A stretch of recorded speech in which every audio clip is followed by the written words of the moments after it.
স্বভাব। আল্লাযীনা ইয়ামশুনা আলাল আরদি হাওনা, মানুষের প্রতি বিনয়, শিশুদের প্রতি করুণা, বয়স্কদের প্রতি করুণা, এমন মানুষদের প্রতি করুণা যারা এর যোগ্য না। আর প্রসঙ্গক্রমে এর অর্থ এটা না যে আপনাকে অপমান করার সুযোগ আপনি মানুষকে করে দিবেন। এমন পরিস্থিতি আছে আমাদের পরিবারগুলোতে, আমাদের বন্ধুবান্ধবের মাঝে, আমাদের পরিসরে, যেখানে কিছু মানুষকে অবমাননা করা হিসেবে পাবেন। এমনটা ঘটে। আপনার পরিবারে এমন মানুষ রয়েছে, কখনো কখনো আপনার পিতামাতাও এরকম হতে পারেন।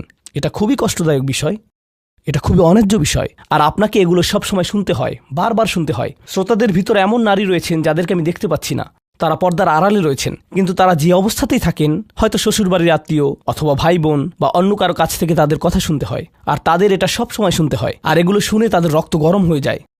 তখন কি করবেন? আপনাকে তখনও বিনয় ধরে রেখে যা করা শিখতে হবে তা হলো প্রথমত সেরকম পরিস্থিতি থেকে দূরে থাকবেন। যদি জানেন যে মেজাজের ভারসাম্য হারিয়ে ফেলবেন, তখন সেখান থেকে বেরিয়ে যান।